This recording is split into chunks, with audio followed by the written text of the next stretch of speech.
Halo, perkenalkan nama saya Ditya Kambe. Saya dari kelas 5T4 dan pada saat ini saya akan membahas tentang materi untuk perhitungan analisis lokasi sekolah menggunakan metode SAW. Tujuan dari materi ini adalah untuk menentukan lokasi paling optimal untuk membangun sekolah baru. Metode yang akan digunakan yaitu SAW atau Simple Additive Weighting, yaitu pendekatan multi kriteria untuk pengambilan keputusan. Dalam materi ini terdapat 5 alternatif lokasi sebagai pilihan beragam untuk evaluasi komprehensif. Terdapat 5 juga kriteria penilaian untuk faktor-faktor kunci yang dipertimbangkan untuk setiap lokasi. 5 alternatif lokasinya berupa, yang pertama ada A1 Gronggong sebagai daerah dengan potensi pertumbuhan yang menarik. Lalu A2 Kembang Tanjung sebagai area padat penduduk dengan kebutuhan pendidikan tinggi. Lalu A3 Padang Tiji sebagai lokasi strategis dengan aksesibilitas yang baik. Lalu A4 PDA sebagai pusat populasi yang berkembang pesat. Lalu A5 Sigli sebagai area perkotaan dengan infrastruktur yang memadai. Kriteria evaluasinya berupa C1 kepadatan penduduk sebagai benefit semakin padat semakin baik. Lalu C2 tingkat kelahiran benefit indikator potensi siswa di masa depan.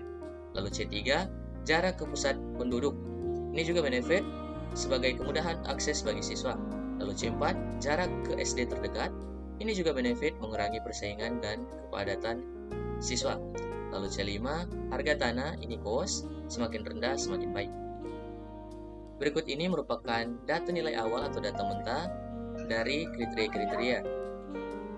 Data mentah ini akan mencerminkan karakteristik masing-masing lokasi berdasarkan kriteria yang telah ditetapkan. Angka-angka ini akan menjadi dasar perhitungan selanjutnya. Di bawah ini ada bobot kriterianya. Untuk C1 kepadatan ada nilai 0,15, lalu C2 kelahiran ada 0,15 juga, lalu C3 jarak penduduk ada 0,20, lalu C4 jarak SD ada 0,20, lalu C5 harga tanah ada 0,30. Distribusi bobot ini menunjukkan tingkat kepentingan relatif setiap kriteria dalam proses pengambilan keputusan. Harga tanah atau C5 memiliki bobot tertinggi, menunjukkan prioritas pada efisiensi biaya. Berikut ada normalisasi matriks untuk keputusan. Ada untuk kriteria benefitnya. Untuk kriteria yang bernilai positif, semakin besar semakin baik. Normalisasi dilakukan dengan membagi nilai kriteria dengan nilai maksimum di antara semua alternatif. Rumusnya R sama dengan XIJ per max dalam kurung XIJ. Contohnya untuk A1C1 kepadatan dengan nilai 67 per max dalam kurung C1 sama dengan 90 sama dengan 0,744. Lalu untuk kriteria cost, untuk kriteria yang bernilai negatif semakin kecil semakin baik. Normalisasi dilakukan dengan membagi nilai minimum kriteria dengan nilai kriteria tersebut. Rumusnya R sama dengan min dalam kurung XIJ per XIJ. Contohnya untuk A1C5 harga tanah sama dengan min dalam kurung C5 sama dengan 20 per 78 sama dengan 0,256. Lalu di bawah ini ada tabel dari hasil matriks normalisasi. Matriks ini menampilkan nilai-nilai yang telah dinormalisasi, siap untuk diintegrasikan dengan bobot kriteria untuk mendapatkan nilai referensi akhir. Setiap angka mencerminkan kinerja relatif alternatif terhadap kriteria yang relevan dengan skala yang seragam antara 0 dan 1. Lalu ada perhitungan untuk nilai akhir referensi. Yang pertama, rumus penilaian SAW. Nilai preferensi V untuk setiap alternatif dihitung dengan penjumlahan hasil perkalian antara nilai matriks normalisasi R dengan bobot kriteria W yang telah ditentukan. Rumusnya itu V sama dengan alfa dari J sama dengan 1 menuju N dalam kurung R IJ kali W J. Lalu 2 untuk contoh perhitungan A1. Untuk alternatif A1 perhitungannya adalah sebagai berikut.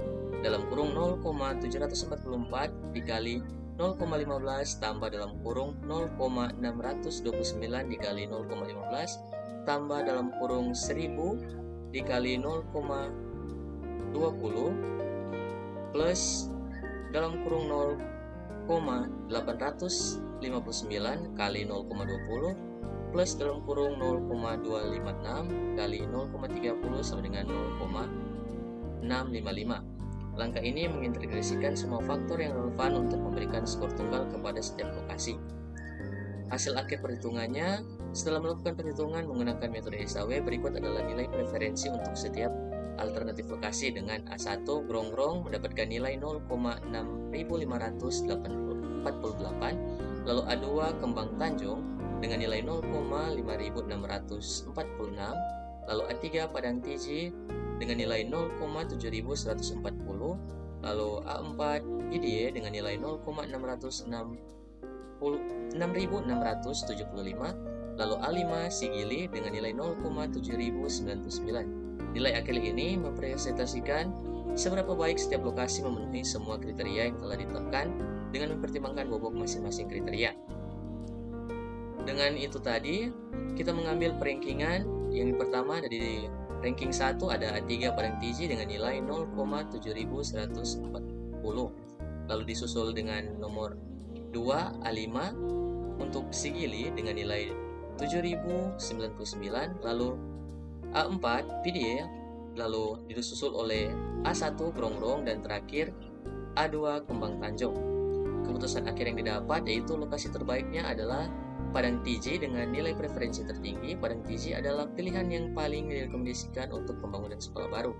Implikasinya adalah pemilihan ini didasarkan pada analisis kuantitatif yang mempertimbangkan berbagai faktor penting untuk memastikan keputusan yang objektif dan teratur. Sekian dari saya, terima kasih.